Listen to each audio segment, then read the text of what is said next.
આવી છું મારા ઘરે ને મારા ઘરે થોડું કામ ચાલી રહ્યું છે મારા ઘરનું જો તમને બતાવું. આ મારું ઘર છે ને મારા ઘરનું કામ ચાલી રહ્યું છે. બધું સામાન એમથી તેમ છે કારણ કે મારા ઘરનું કામ કેટલા 2 મહિનાથી ચાલે છે પણ હજુ પૈતું જ નથી. રિકિન મારતો નહીં ને આજે કામ કરવા આવ્યા છે એમની છોકરી છે ને મારો છોકરો એને હેરાન કરે છે. જો બધું એમથી તેમ છે. હું અહીંયા એક નાઇટ માટે સ્ટે કરવા આવી છું. હવે જોઈએ રિકીને ખાલી એક મળી જાય ફ્રેન્ડ એનું એટલે એ રમ્યા કરે. રિકીને એવું નહીં કર. રિકીન મમ્મી છોકરો ધક્કો મારે પકડ. મેં એકચ્યુઅલી મારા ઘરેથી ખવડાવીને જ આવી હતી કારણ કે રિકીન અહીંયા આવે તો રિકીન ખાવામાં મગજમારી કરે પછી અહીંયા આવીને કેવું એ રમવામાં જ લાગે રહે પછી ખાય જ નહીં રિકીન. જો તમે જોઈ શકો છો રિકીનને. રિકીન આવી રીતના ચાલે છે ને એટલે રિકીનને કંઈ નવાઈ લાગે છે. રિકીન તું બી પહેલાં આવી રીતના ચાલતો હતો. રિકીન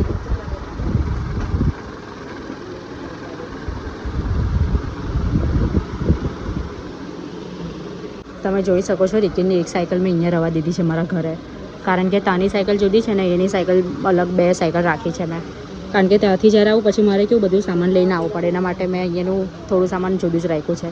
જેમ કે એની સાયકલ છે એના કપડાં છે બધું અલગ અલગ કરીને રાખ્યું છે. તાનું અલગ ને અહીંયાનું અલગ.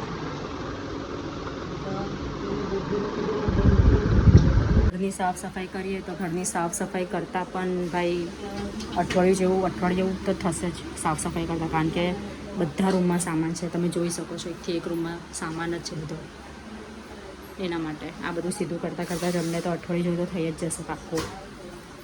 કંઈ નહીં તો હું તમને બતાવીશ રિકીની નાની ઘરે અમે લોકો કઈ રીતના ટાઈમ પાસ કરીએ છીએ કઈ રીતના રમીએ છીએ તમને બતાવીશ કારણ કે આજે મારી બેન પણ આવવાની છે ને એની પણ છોકરી છે. હવે એ બધા ભેગા થાય એટલે રિકીને પણ મજા આવે. તમને હું બતાવીશ તો વ્લોગમાં બન્યા રહેજો. આ છે રિકીના મામા ને આ છે બીજા મામા ને આ છે મામી. તમને કીધું હતું કે હું મારા ઘરે આવી છું તો કંઈ નહીં જોઈ શકો છો તમે સામાન બધું ગમે તેમ છે બિકોઝ કે ઘરનું કામ ચાલે છે એટલે થોડું ઘણું તો એડજસ્ટ આપણે કરવું પડે. રિકીન સૂઈ ગયો છે જો હું તમને બતાવું. રિકીને કેવું હવે ચાલે હવે રિકીને ઊંઘ આવી જાય આવી રીતના પણ. હું હવે આ વિડીયોને અહીંયા જ એન્ડ કરું છું. તમને વિડીયો ગમ્યો હોય તો તમે વિડીયોને લાઇક અને સબસ્ક્રાઈબ કરી દેજો. બાય ધ વે હું મારું મિની બ્લોગ પણ મૂકું છું તો તમે મિની બ્લોગ પણ તમે મારો જોઈ શકો છો. ચેનલ ગમે તો ચેનલને સબસ્ક્રાઈબ કરી દેજો. Okay bye.